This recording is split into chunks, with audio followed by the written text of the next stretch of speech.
বর্তমান সময়ে সোশ্যাল মিডিয়ায় বিভিন্ন বিষয়ে চর্চা চলে। রাজনীতি থেকে শুরু করে বিভিন্ন ইস্যু, চর্চা, আলোচনা অব্যাহত থাকে। এই প্রতিবেদনেও সোশ্যাল মিডিয়া সংক্রান্ত একটি খবরই আপনাদেরকে জানাবো। এবার সোশ্যাল মিডিয়ায় এক বিতর্কে নাম চড়ালো বীরভূমের রামপুরহাটের বিজেপি বিধায়ক ধ্রুব সাহার। জানা গিয়েছে, সোশ্যাল মিডিয়ায় ধারাবাহিকভাবে রামপুরহাটের বিজেপি বিধায়ক ধ্রুব সাহাকে কটাক্ষ করে চলেছেন নলহাটির বাসিন্দা সুবোধ সাউ নামে এক ব্যক্তি। একটি ভিডিও বার্তায় সুবোধ সাউ মুখ্যমন্ত্রীর দৃষ্টি আকর্ষণ করে প্রশ্ন তোলেন, আপনার বিধায়ক কি করছেন? নিজেকে বিজেপি কর্মী বলেও দাবি করেছেন সুবোধ। পাশাপাশি ধ্রুব সাহার বিরুদ্ধে একাধিক অভিযোগও তিনি তুলেছেন। একবার শোনাই সুবোধ সাউ ধ্রুব সাহার বিরুদ্ধে যে অভিযোগ করেছেন সেই অভিযোগকারীর বক্তব্য। মাননীয় মুখ্যমন্ত্রী শুভেন্দু অধিকারী, খুব একটা লজ্জার বিষয় আছে পশ্চিমবাংলাকে নিয়ে।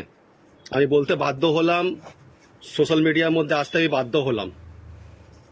বাধ্য না হলে উপায় নাই। আমি দেখলাম সোশ্যাল মিডিয়ার মধ্যে কি আপনার এমএলএ, রামপুরহাট এমএলএ ধ্রুব সাহা হাইকোর্টে একজন মহিলার সঙ্গে কিভাবে জায়গা নিয়ে বসাবসি নিয়ে খারাপ ব্যবহার করছে। খুব একটা দুর্ভাগ্য জিনিস এটা। এই জিনিসটা নিয়ে আপনাকে মাননীয় শুভেন্দু অধিকারী, এর আগেও রামপুরহাটে উনি ম্যাজিস্ট্রেট অফিসে ঢুকে উনি ফাইট মেরেছেন টেবিলের উপরে, সেটাও সোশ্যাল মিডিয়ার মধ্যে ভাইরাল হয়েছিল। আবার ডাক্তারদের কাছে ধমকি দিচ্ছিলেন, এটা করো এটা করো। এটা কিন্তু প্রসেসে পড়ছে না। সবকিছু একটা প্রসেস আছে কি হ্যাঁ আমি হসপিটালে যাব, সুপারমেন্টেন্টকে সঙ্গে নিব, ডাক্তারদের সঙ্গে কথা বলবো, আবার সিভিককে ধমকি দিচ্ছে মাননীয় মুখ্যমন্ত্রী। আবার আমার সঙ্গে হলো একটা কেস কি আপনার আমি নাকি আপনার বিজেপি পার্টি অফিসে নলহাটিতে আপনার টাউন প্রেসিডেন্টকে চাকু মেরেছি, ধ্রুব সাহার সঙ্গে মারপিট করেছি। আমি সে জায়গায় ছিলাম না, সিসি ফুটেজ ইনকোয়ারি করা হোক,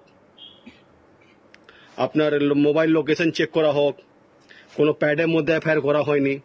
আমার দাবি আছে মাননীয় মুখ্যমন্ত্রী, FIR number Nalhati PS 292 CBI ইনকোয়ারির জন্য অ্যাপ্লাই করা হোক। আর ধ্রুব সাহা উপরে মাননীয় মুখ্যমন্ত্রী এফআইআর করুন তাড়াতাড়ি। এই ধ্রুব সাহা বেশি বাড় বেড়ে গেছে।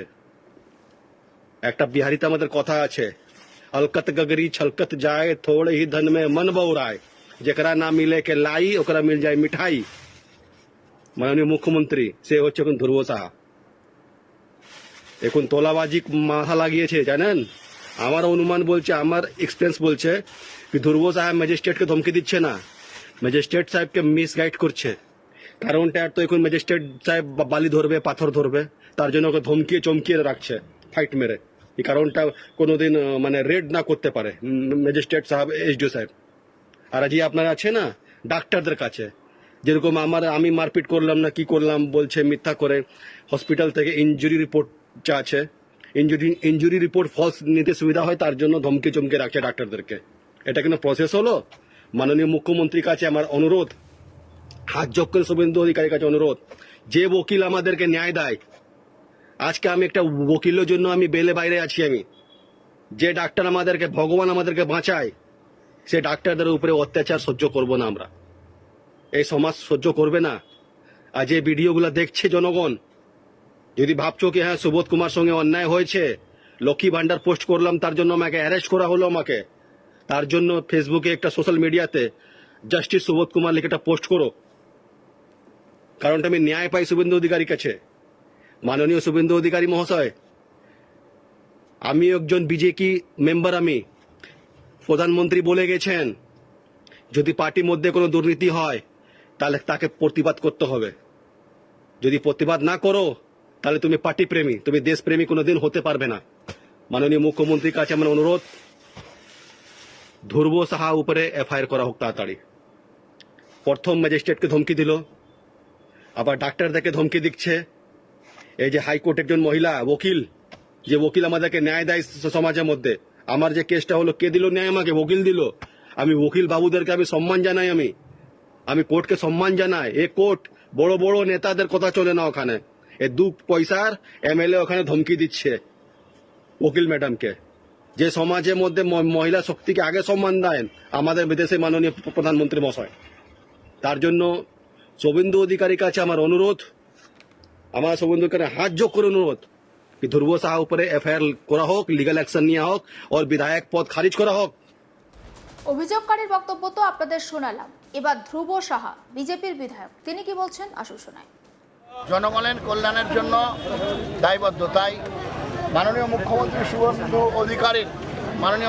শুভেন্দু অধিকারীর উদ্যোগে জনকল্যাণ শিবিরের আয়োজন করা হয়েছে। পশ্চিমবাংলার জনগণের কল্যাণ যাতে হয় সেই জন্য বিভিন্ন দপ্তরের সুযোগ সুবিধা নেওয়ার জন্য ফর্ম ফিল আপ করা হচ্ছে এবং আগামী সময় অন্নপূর্ণা যোজনা থেকে, আয়ুষ্মান ভারত থেকে, কিষাণ সম্মান নিধি থেকে আরম্ভ করে সামাজিক প্রকল্প সমস্তগুলোকে একত্রিত করে মানুষকে সুযোগ দেওয়া হচ্ছে। সেই কাজের যাতে পাই তার জন্য ফর্ম ফিল আপ করতে হচ্ছে। যারা সামাজিক কার্যকর্তা আছে এবং আমাদের দলীয় কার্যকর্তা যারা আছে তারা এবং সরকারের কর্মচারীরা সবাই এক হয়ে গিয়ে সেই কাজ করছে। মানুষ আগামী সময় সামাজিকভাবে আপলিফটিং হবে। তবে সুবোধ সাউয়ের বক্তব্য সম্পর্কে কিছুই বললেন না বিধায়ক ধ্রুব সাহা। সমস্ত বিষয়টা নিয়ে আমার কালিক শান্তনু হাজরা তার রিপোর্টে কি রেখেছেন আসুন দেখাই।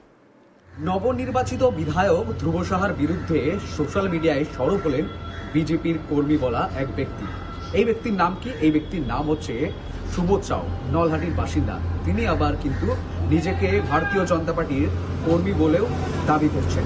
তো তিনি সুবোধ সাউ ভিডিওর মধ্যে 4 মিনিট 12 সেকেন্ড ধরে তিনি মন্তব্য পেশ করেছেন। যে মন্তব্যগুলো তিনি পেশ করছেন সেই মন্তব্যগুলি শুধুমাত্র দেখা গিয়েছে যে নবনির্বাচিত যে বিধায়ক রয়েছে রামপুরহাটের ধ্রুব সাহা, তার বিরুদ্ধেই তিনি কিন্তু ক্ষোভ প্রকাশ করছেন। কিন্তু ক্ষোভ প্রকাশের সাথে সাথে যে বিষয়গুলি তিনি ক্ষোভ প্রকাশ করছেন সুবোধ সাউ, সেই বিষয়গুলি মূলত দেখা গিয়েছে শুধুমাত্র বিভিন্ন কর্মসূচির অভিযোগ রয়েছে। তার মধ্যে প্রথমেই রয়েছে যে হসপিটাল, রামপুরহাট যে মেডিকেল হসপিটাল রয়েছে সেখানে কিন্তু বিভিন্নভাবে রোগীরা পরিষেবা পায় না। সেই পরিষেবা নিয়ে তিনি যখন সওয়াল জবাব করেছে সেই প্রসঙ্গে তিনি কিন্তু খোঁচা দিচ্ছেন ধ্রুব সাহাকে। মূলত সদ্য ওই একজন আইনজীবী ভিডিও পোস্টকে ঘিরেও কিন্তু তিনি মন্তব্য পেশ করছেন। তবে যে আইনজীবী এই ভিডিও পোস্ট করছেন তার মূলত তিনি কিন্তু কংগ্রেসের একেবারে বলা যেতে পারে, দেখে তার সোশ্যাল মিডিয়া পোস্ট থেকে বোঝা যাচ্ছে যে তিনি কিন্তু কংগ্রেস সমর্থক। মূলত তিনি রাহুল গান্ধীর ছবি শেয়ার করার কংগ্রেসের জাতীয় কংগ্রেসের যে প্রচার, সেই প্রচারের ভিডিও কিন্তু লাগাতার তার কিন্তু প্রোফাইলে বিভিন্নভাবে কিন্তু ছড়িয়ে রয়েছে। আর এই ব্যক্তি কিন্তু আইনজীবীদের একটি খাবার বৈঠকখানাতে তাদের সাথে একটা বচসা, সেই ভিডিও কিন্তু তিনি বাইরে, সেই প্রসঙ্গেও সুবোধ সাহা কিন্তু টেনে এনেছেন। তো মূলত এই সমস্ত প্রসঙ্গে রামপুরহাটের নবনির্বাচিত বিধায়ক ধ্রুব সাহা তিনি স্পষ্ট জানিয়ে দিয়েছেন যে তার কাছে মূল লক্ষ্য হচ্ছে রামপুরহাটে অনেক উন্নয়ন বাকি রয়েছে, সেই প্রাথমিকভাবে উন্নয়নের দিকে লক্ষ্য দেওয়া এবং রামপুরহাটে যে দুর্নীতি হয়েছে সেই দুর্নীতির দিকে লক্ষ্য দেওয়া। আমরা এর আগেও দেখেছি যেখানে রাস্তা হয়নি কাটমানি নেওয়ার জন্য, সেখানে তিনি গিয়ে রাস্তা তিনি তৈরি করার যে প্রচেষ্টা, সেই যে প্রচেষ্টা করেছে, রাস্তা উদ্বোধন করিয়েছে। তো মূলত এক কথা বলা যেতেই পারে, একদিকে সুবোধ সাউ সোশ্যাল মিডিয়ায় এসে ধ্রুব সাহাকে কটাক্ষ করছেন, কিন্তু সরজমিনে ধ্রুব সাহা কিন্তু যে কাজগুলো রয়েছে সেই কাজগুলো কিন্তু একেবারে রামপুরহাট বাসিন্দা, অন্যদিকে ভারতীয় জনতা পার্টির নেতৃত্ব তারা কিন্তু প্রশংসাই করছে। মূলত সুবোধ সাউর সোশ্যাল মিডিয়ার ভাইরালকে কোনোভাবেই অভিযোগ হিসাবে মানতে চাইছেন না ভারতীয় জনতা পার্টির নেতৃত্ব। অন্যদিকে ধ্রুব সাহা স্পষ্ট জানিয়ে দিয়েছেন যে এই কর্মকাণ্ড যে করছে সোশ্যাল মিডিয়ায় প্রচারের আলোয় আসার জন্য এইসব ব্যক্তি এই ধরনের বাক্য ব্যবহার করছেন বা এই ধরনের অভিযোগ আনছেন, এই অভিযোগে আমি কোনোভাবেই মতামত প্রকাশ করব না। আমার প্রাথমিক লক্ষ্যই হচ্ছে যে রামপুরহাটি শহরের কিভাবে উন্নয়ন করা যায়, সেই উন্নয়নের লক্ষ্যই হচ্ছে আমার প্রাথমিক লক্ষ্য। সমস্ত আপডেট পৌঁছে দেবো আপনাদের কাছে, নজর রাখুন। আজ তাক বাংলা সাবস্ক্রাইব করতে ভুলবেন না।